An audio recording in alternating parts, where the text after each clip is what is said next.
Hello, it's Temestral, Pickup Truck Plus SUV Talk. We're in the third episode of our ongoing series of Team Free Range Dames. Once again, I'm joined by Mercedes Lilienthal and Elise Bent. Sorry, pardon me. Elise Bent, Mercedes Lilienthal. This is the third of our four series that we're doing on the team. It's the new team going to Rebelle Rally.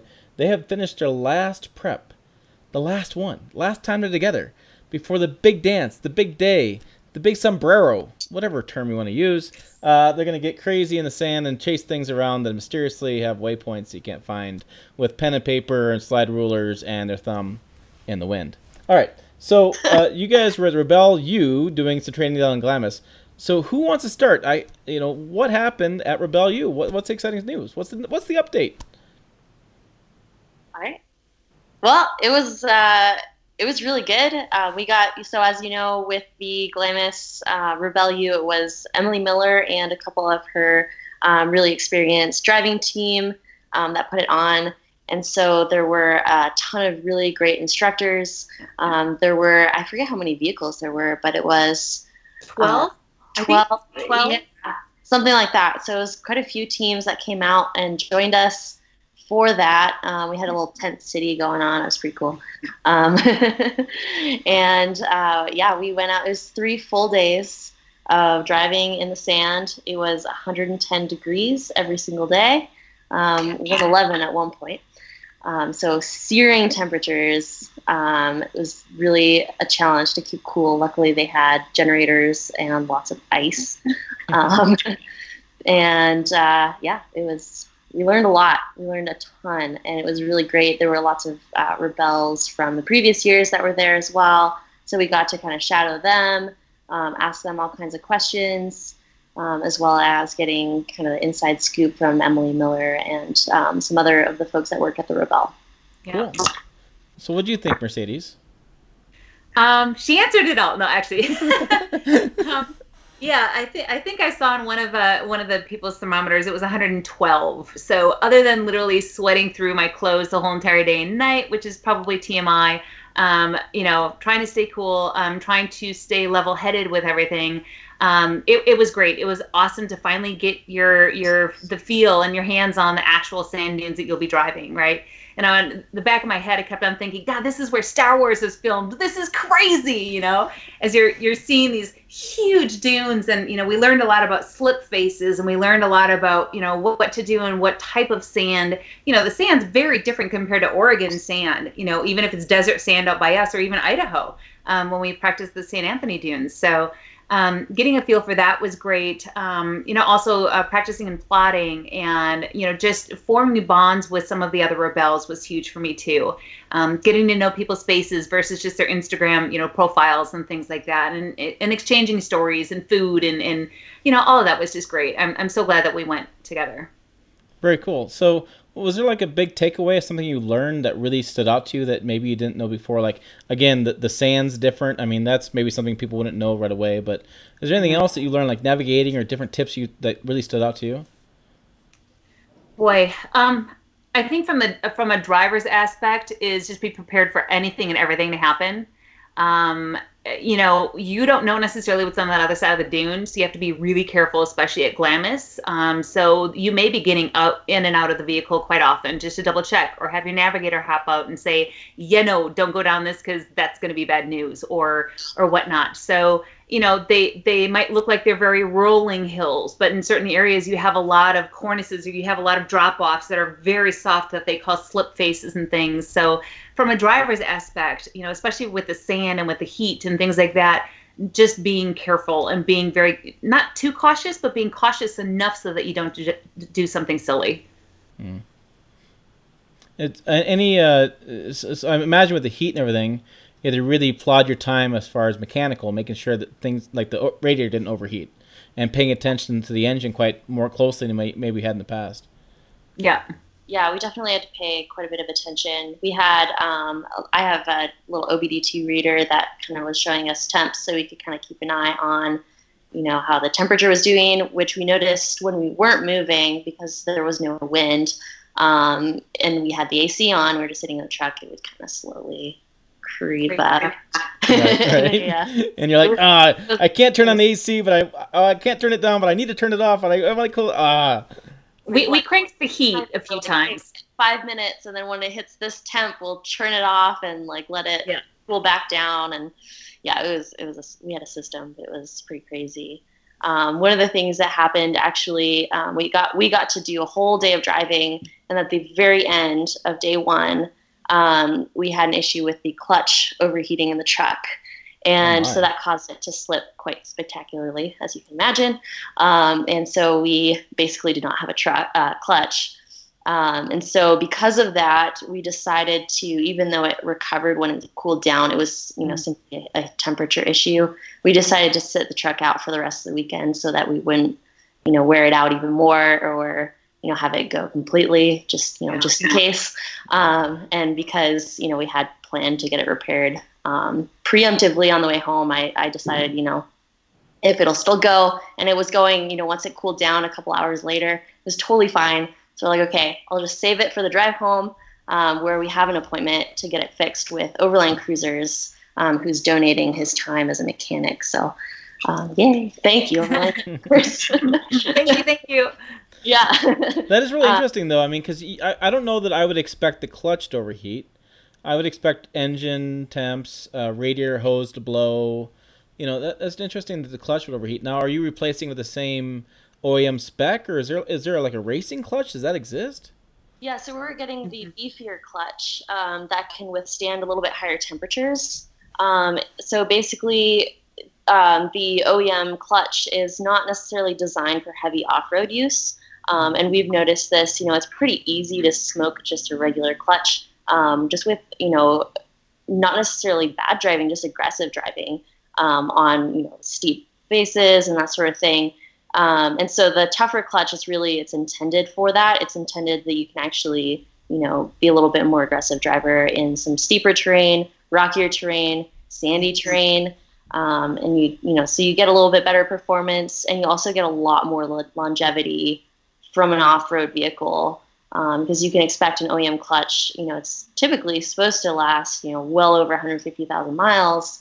But if you do a lot of off-roading, it definitely, you could be a great driver and it's still going to decrease the lifespan quite a lot. So, Well, and especially with the Tacoma having 16,000 miles currently? Yeah, 20,000 miles. We put quite a few miles on it since. Yeah. Plus, so that kind of thing. And I mean, yeah, so the clutch was, getting to the point where, we know we need to get it replaced, things like that. But it just, at Glamis was like, nope, done. Not the heat.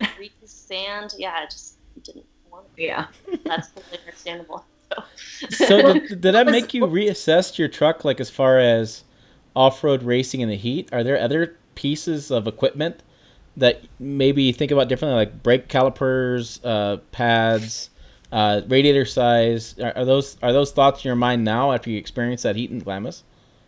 Yeah, it definitely makes you reevaluate the capacities of your vehicle. But I think, for the most part, that was the only real issue that we ran into. As far as cooling, we were pretty good, except, very still air, 110 degrees AC on was kind of just the very tipping point. As soon as we would drive, everything would cool right back down.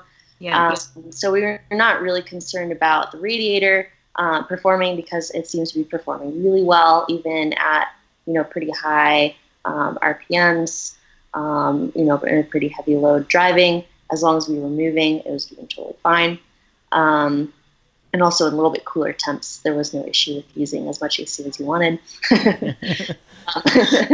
The brakes, that's one of those things where, also just replacing, just because, that's what you do at every interval, but we don't feel that there are any other parts that really need an upgrade.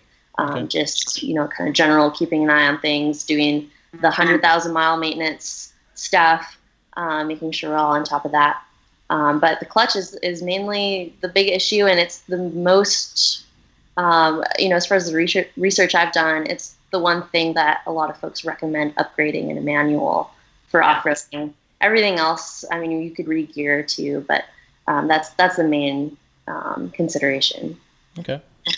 So this is your first time. You're in the heat. You're doing it as together in a group with a bunch of other Rebelle racers there, other alumni and stuff like that. Did you feel an additional layer of anxiety, energy level, stress? Was there any vibe there that was like, wow, A, we're really doing this. B, there's all these other teams here.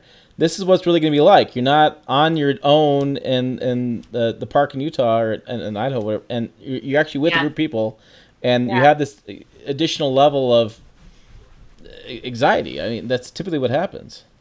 For me, oh, go ahead. Oh no, sorry. For me, I think the biggest thing was everybody was so excited to see each other, and it's very much a helping atmosphere.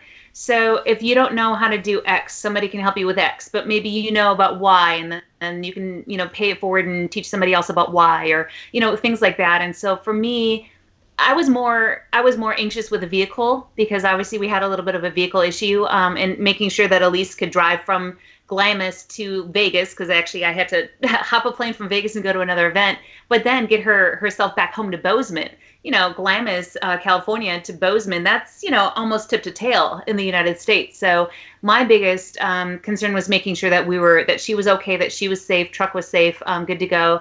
But as far as everybody else, I didn't really have any angst or anxiety. It was more of a, let's get out there. Let's just check it out. Let's do this. Let's understand where our weaknesses are and really pound and hone in on getting our weaknesses stronger for me. I will say I came into it with a little bit of anxiety. Like, we arrived at the sand dunes and they're huge. Yeah. Definitely. We kind of said some, F-bombs and things, Yeah. That's true. Yeah. And then we were the first ones there. It was like 3 or 4 hours later, everyone else showed up. I forgot about that bit. Yeah, I got to go hang out and walk around, and there's a Mexican border fence right there, and so snap some pictures. But once everybody showed up and we actually started driving, and Emily Miller is such a good instructor, and she kind of walked, like, it was a very slow progression. Man, I felt so much more comfortable, and I started feeling really excited to go back. With experiencing that again, all the driving on the sand, it was super fun. But also the camaraderie that we developed just over the 3 days was pretty cool. We already have, I think she was joking, make your alliances now. There's a little bit of, we can all help each other out. Some of it is a bit strategic and some of it's just plain old generous. And so, it's just a great group of ladies. And so I don't know. I came out of it super stoked to go do this stuff. Yeah. Me too. And and we both wanted to say thanks to all the Rebels that let us ride in the back of their vehicle. Even Laura Wanless let us drive her Jeep for a little bit there, here and there, and just really, gave their hearts and said, okay, you know what, your vehicle down. We weren't the only vehicle down. There's another Land Rover that had some issues as well. So there were 4 of us. But you know what? People said, no problem. I'll get you in my rig. I'll take you this time, this and this. And so that was so cool to me, because I didn't know what was going to happen, or were we just going to sit there and everybody else would drive off, and then we're like, okay, and just visit with the border control guards that kept on popping by and just checking us out and everything. But no, it was just absolutely fantastic to have that support. Very cool, very cool. What about navigation? So you get there and these dunes are huge, like you said. I mean, they're a lot bigger. So now you're thinking you're going to race in this environment, or rally. So you're going to rally in this environment that is a lot bigger dimension-wise than you had seen before. From a navigation standpoint, I know you still have how you work. You still got your slide rule. You still got the stuff how to do it. But at this scale, did that have to change your mindset a little bit to think of, wow, this really is that big of a scale I gotta work in? Yeah, it's going to be a lot of strategy, deciding, there's some checkpoints that are way far in there. Do we really want to go get it? It could turn into like a 4-hour ordeal if you get stuck or something, or lost, And so, but there's also a lot of, it was really nice to actually be able to scope it out because there is actually a lot of good reference points around the dunes. There's bushes, we can use for some dead reckoning. There's power lines. Culverts, big dunes with like lake beds in between them that you can kind of, once you have a good line, you can kind of keep going in the correct direction. And so you're not going to get too lost. So it was really cool to see actually, because it is really different than, for example, St. Anthony, where it's actually quite a big area that's covered in sand dunes in St. Anthony, but it's narrow enough that you have quite a lot of kind of mountains in the background, water towers, roads, whatever, on either side. With Glamis, it's a little bit harder to see those at times, but they're there. Yeah. Just gotta find them. So let's get back to the sand. From a driver standpoint, you drove to St. Anthony. The sand is different. The experience is different. Did you do a bunch of YouTube watching on the flight home? Did you check a bunch of forums? Are you reading stuff? I mean, what was your takeaway as far as how you're going to change your driving dynamic? Are you driving a bit? I don't know if I'd necessarily change my driving dynamic. I would add to it. Add to the skills that I already have from the training that I've done a couple of times here in Sand Lake in Oregon. St. Anthony was a great tool, great trip for us, especially learning slip faces. I didn't know what they were even called yet at that point, but we went down a bunch of them. And really getting my feet underneath me as far as, okay, sand can change on a dime. And even in Glamis, it's not all really fluffy, soft, deep sand. There's hard packed. There's, very thick and concentrated. There's stuff that's so fluffy, you literally, can just fall. There was somebody that ended up kind of falling and taking a little tumble down one of the slip faces because it was just that loose, and she just got a little bit too close. So just things like that. So I think adding to what I already understand and just using that and moving forward and just getting even that much more prepared is my focus. Very cool, very cool. All right, so you guys are T-minus, what is it, 20 days, 25 days? You guys aren't counting at all, are you? I don't know. I try not to look. But it's a little over 2 weeks. It's definitely less than 20 days. I think it's 18 days or something.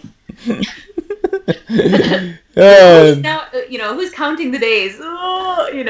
Yeah. Yes. We're nearly there. There are not that many things left to cross off our list, which is good. Just a few last minute items. You get the clutch getting replaced. You're going to wrap the pickup. You got a couple of things on your plate. Then you guys are packed up and rolling. Yeah, that's right. Yeah. Oh, fantastic! All right, well, give us your sponsors. Let's. I want to hear all the names, and we'll wrap this up. Well, we've got a couple that we've added since the last time. So first and foremost, we want to thank Bomber Products for the truck, Crankshaft Culture for a lot of the media coverage, and that's our group. And then Bomber, of course, is Elise and Josh. Also, Shift Pods came on board.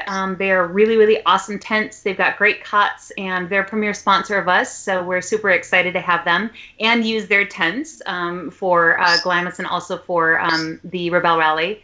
As well, Overland Cruisers, as Elise had mentioned earlier, for donating the work to make sure that the taco's in tip-top shape is super important. Mac Designs for the logo and helping us with T-shirts. We finally have clothing, so find us at Team Free Range Dames, buy some stuff. And as well as some of our product sponsors, too. Hey, what can I say? Some product sponsors, too, that are very notable that we're excited to have on board. So Pole Pal, Max Tracks, Tribe One Outdoors, and Warren Industries. And then you'd mentioned the vehicle wrap. I'm literally driving, 6 hours to meet Elise, and she's coming from Bozeman. I'm coming from Portland. We're rendezvousing tomorrow, flipping vehicles. She'll take my Mirage. I'm taking the taco back to Portland. And Tommy's Tinting in Portland has very generously agreed to design a wrap for us, wrap the vehicle and things like that. So big hats off to Tommy. So that'll be tomorrow through the weekend. Yep. Well, that sounds like you got, laid back, nothing going on. None. Not busy at all. Yeah. I do sleep every once in a while, and Elise, I think, does too. Sounds like a lot of fun. Make sure you check them out on Team Free Range Dames. Pickup Truck Plus SUV Talk is on Facebook, Twitter, Instagram, all Pickup Truck Talk, pickuptrucktalk.com. Leave hate mail below. Hate mail also to tim@pickuptrucktalk.com. Love reading it and deleting it. Thanks for watching. We're going to do the follow-up episode will be in the end of October, and we'll see how the ladies, I want to say survive, but I'm not sure that's the right word for there. Enjoyed themselves. Enjoyed themselves. Conquered. Conquered. No, that's where we're going with it. Conquered. Thanks for watching. We'll see you down the road.